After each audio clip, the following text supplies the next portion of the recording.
Hi, welcome to Grandma Judy's story time. This is my story number 2. I hope that you enjoyed my first story that was about the gingerbread man or the gingerbread boy. Because you know what? I made a very silly mistake on that. And I wondered if you caught it. So before we go on to today's story and figure out what it's going to be, I'm going to ask you a question. Did you watch it well enough to catch the major mistake? You know what it was? I told you that when the gingerbread boy jumped out of the oven, the little old lady was so upset because she had been planning to have him for dinner. And you know what? That wasn't the point of that story at all. She wanted him for a little boy because she and her husband were very lonely. So I kind of made a mistake there, and I hope you're a good enough listener that you said, "Wait a minute, that wasn't the way the story goes." Well, you know what? We can change these stories. They are fairy tales, and they've come down for many, many, many years from many, many different people, and you probably have heard different versions of most of them. But you don't want to change the main point of the story, now do you? No, you don't. Okay, so today, what is our story going to be? Let's look in our special bag and pull out a card and see what story are we telling today. Oh, yeah, I know what this one is. Guess what? It's Jack and the Beanstalk. I'm happy to be doing this one because I got a little bit of help from somebody preparing this one. I got some good ideas from Riley Harding, and so I'm going to dedicate this one to Riley. So Riley, here we go. Well, once again, we have an old lady. Well, maybe she wasn't quite as old as the lady in the other story, and she did have a child. She had a boy, and that was all she had. She had a boy, and, well, she did have one other thing, and it was a cow. She had a cow, well, a boy and a cow, in a little tiny house, and she had hardly any money to feed that boy, and mostly they just drank milk. I guess it didn't occur to them that they could slaughter that cow and have beef meat, but I'm glad they didn't. Maybe they were vegetarians, huh? So one day the mother said, "Oh, little boy of mine, we have hardly anything to eat, and we have no more money. We're going to have to sell our cow. Would you please take the cow to the market and see if you can get the best possible price for it?" Well, the little boy was very glad to go to the market. He loved doing that. So he took the cow and he went down the road to the market. And you know what happened? As he got there, you might remember this, you might know this, he met a little old man. Well, we seem to like stories about little old men, don't we? Anyway, he met a little old man, and the little old man said, "Where are you going, boy?"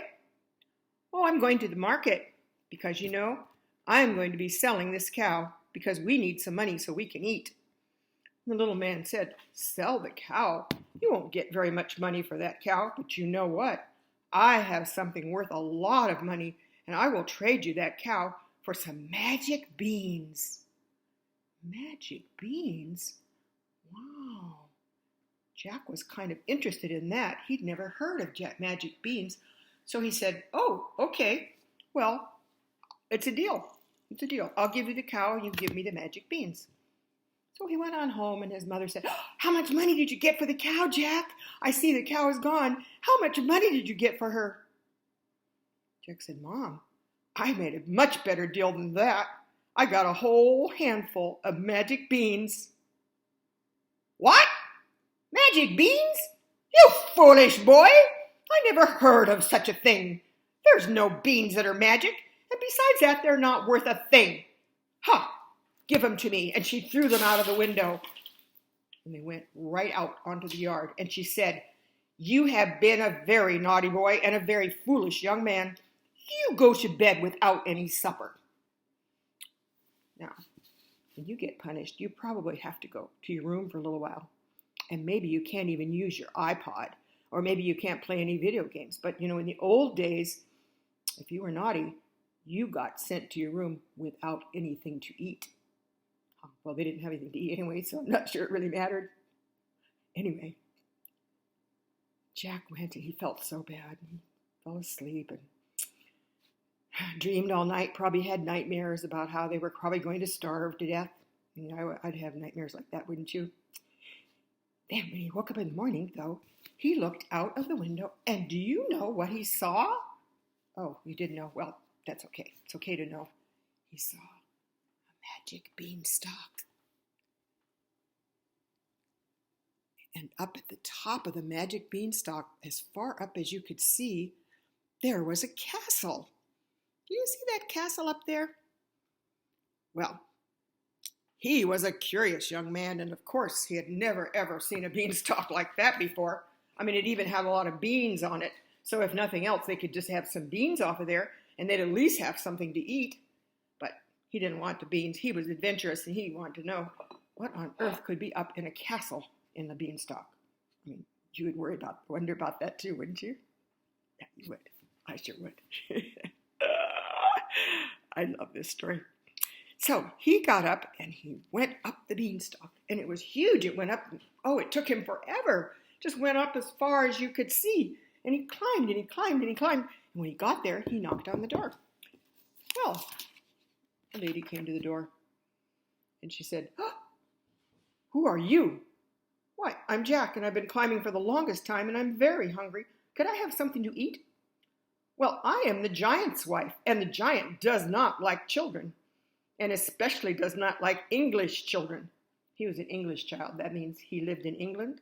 You might have thought he was Irish or something else, but he was English. An English boy. Got to know that. That's important for this story. So anyway, she said, "You know what? I will feed you something. But as soon as that giant, my husband, comes, you better run, because he doesn't like children. He could even eat children for, like breakfast or lunch." So, sure enough, pretty soon they heard huge footsteps coming. And into the room, just after he had hidden, came the giant.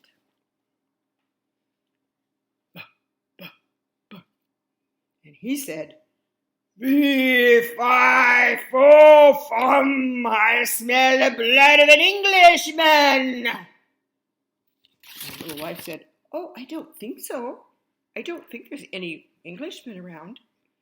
"Well, there better not be, because I am going to have some supper. Get me some supper, woman. And while you're doing that, I am going to count all my gold coins." So the wife got him a nice supper. No children in the supper, but just a nice supper. Maybe some beans. So guess what? He sat down and he started. Oops, I need some practice. He got out his big old thing of gold coins and he poured them out all over the table. And he was counting all of his wonderful gold and see how much he had. And he was counting, and he was counting. 1, 2, 3, 4, 5. And he counted, and he counted, and counted, and he got more and more sleepy as he counted. And, pretty soon, well, you know what? He went to sleep. So Jack realized he was asleep, and he thought, I better go now. But, if we could get all that gold, we'd never be hungry again. So Jack snuck out of the little cupboard where he was hiding. He grabbed the gold, and he began to run down the beanstalk as fast as he could. And when he got there, his mother was so thrilled and so happy. "Well, you're not such a foolish boy after all, Jack. Thank you so much for all this money. We will be fine forever." But, nobody's really ever satisfied with anybody, no matter how rich they are. And he wanted to go. He was curious. Well, I bet that giant has even more things. I'll go up there again. And that giant lady, Mrs. Giant, she was pretty nice to me. So he went on up, and he got up, and he knocked on the door. And the giant lady, Mrs. Giant, she answered the door, and she fed him again. She was very kind and very nice. But as soon as they heard giant steps, she said, get in the cupboard, here he comes. So he came into the cupboard, and he said, "Woman, get me a meal, something really good to eat. And I'm going to get my golden goose that lays the golden eggs. And I'm going to have her lay a golden egg for me." Well, you might have heard it was a chicken. Maybe the story you read, they said it was a chicken, but I like golden geese better. So, besides, it was easier to find a goose than a chicken in the secondhand store, right? So the golden goose came in, and the golden goose sat down. And before you know it, on command, actually, he just, he laid a golden egg. What? What's that you're saying? Oh, not golden, huh? Sorry. He laid a golden egg. Yeah, right. Golden egg. And an egg that size made out of solid gold, believe me, that's bigger than a nugget. And that is worth a lot of money. So, sure enough, after the golden egg was laid, that giant, he went back to sleep. When Jack heard him snore, he ran out and he grabbed that goose, and he grabbed him under his arm, and he just, fast as he could, he went down. And he told his mother all about it, and his mother was so excited, and they just commanded it, lay a golden egg, and plop, golden egg. They now had gold, and they had a golden egg. So they still weren't satisfied, though. So the next day, you know what? You know what happened, probably. Oh, I hope you do. I hope I do know what happened. What happened to my harp that I spent so much time getting? Well, we might have to do it without my harp. Harp. Well, anyway, a harp is a musical instrument. You play with strings like this, and it plays beautiful music. And sure enough, the same thing happened that time. That giant came in and, fee, fi, fo, fum, ooh, I smell the blood of an Englishman. Boy, Jack was scared that time because he sounded like he was in a pretty bad temper because he'd lost some things and he was beginning to wonder what the heck happened to all my stuff. But nonetheless, after he played that golden harp for a little while, and he'd put him right to sleep. Man, Jack, he just grabbed that harp and he started running down. But you know what? As he ran down the beanstalk, the wind was going through the harp, and anyway, it was a magic harp, and it began to play beautiful music, and the beautiful music woke the giant up. And the giant woke up and he said, "Oh, fee, fi, fo, fum, where is that Englishman?"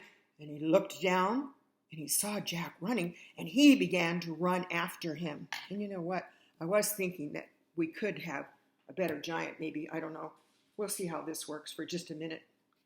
See what you think.